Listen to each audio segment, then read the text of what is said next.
زمونږ حضرت امام بخاری رحمت الله علیه، امام بخاری د ماشومو او مور به خدای ته جړل چې یا الله مال یو بچی راکړي چې د پستا د پیغمبر مبارک احادیث دکم.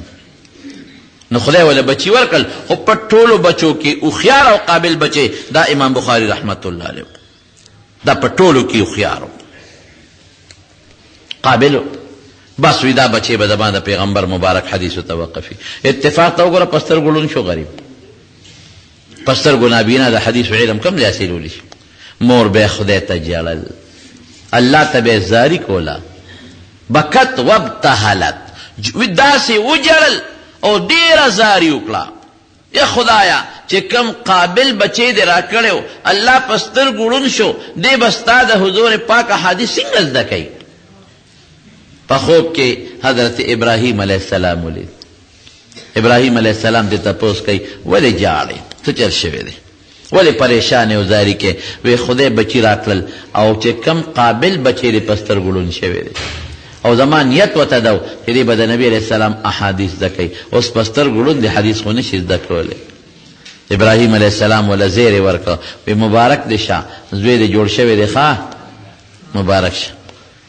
چې دا مور یې راویښه شوه او هغه امام بخاري ماشوم یې راویښ که او ورته یې وکتل، نو خدای په سترګو هم جوړ کړی و، د مخکې نه نظر هم تیز شوی و.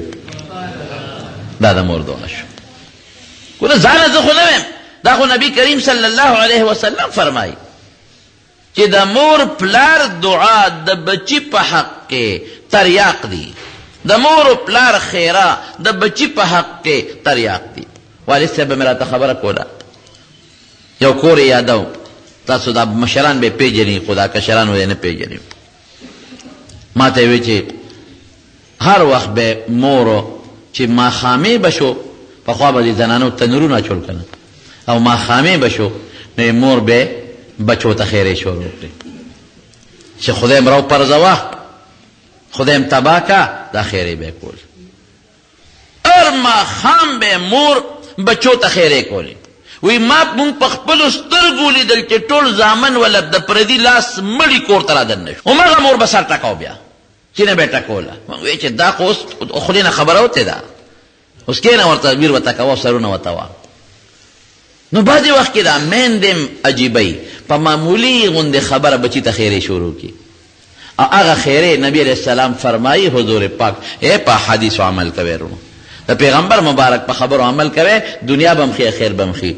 حضور پاک فرمایي وی ګورې مه کوئ خیرې، وی داسې ټیم سره به ستاسو خیرې ولګي چې به د خیرو د قبلېدو وي، بیا پې ستومانه یې.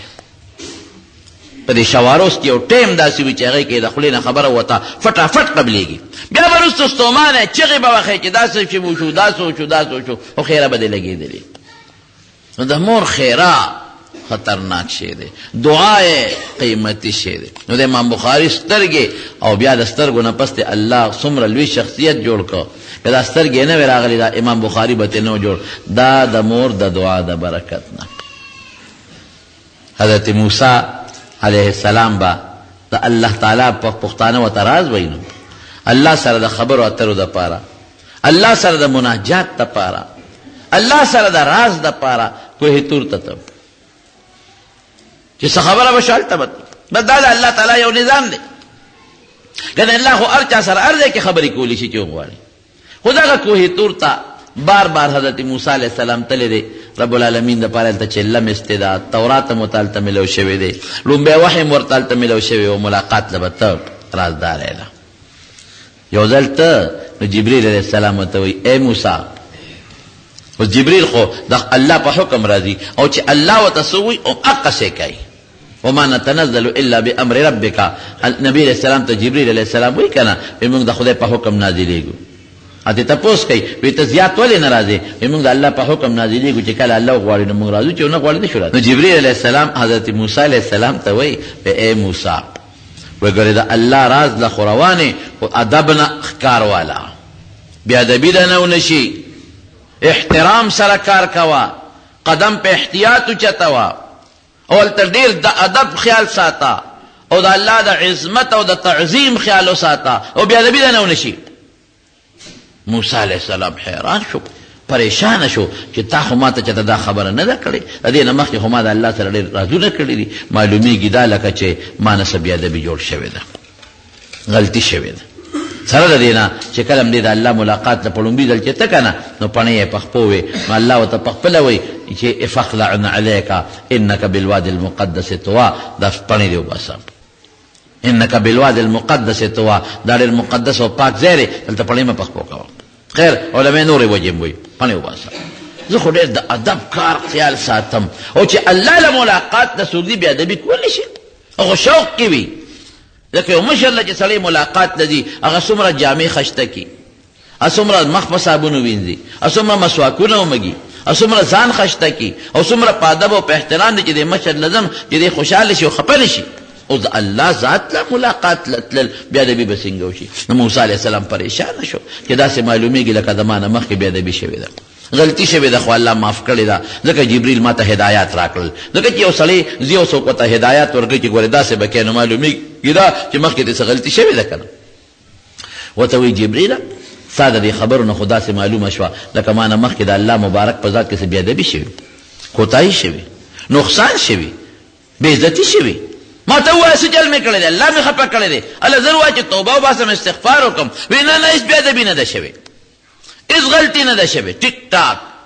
خو درته مې ووایي چې نور خیال ساته. نو جبریل مخکې دې دا ما ته نه وي، اوس دې راته څنګه وایي؟ وایي موسی مخکې دې مور جمدی وه، ته چې به کله روان شوې نو مور به دې دواړه لاسونه اوچت کړل، لپه به اوچته کړه او دعاګانې به یې شروع کړې، یا الله زما بچی ستا ملاقات ته در روان دی.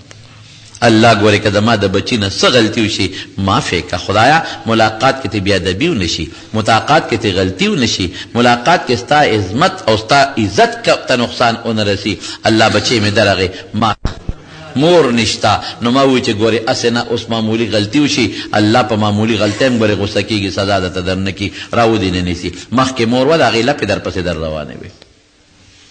اوس ووایه که نه د مور دعا څومره لویه خبره شو.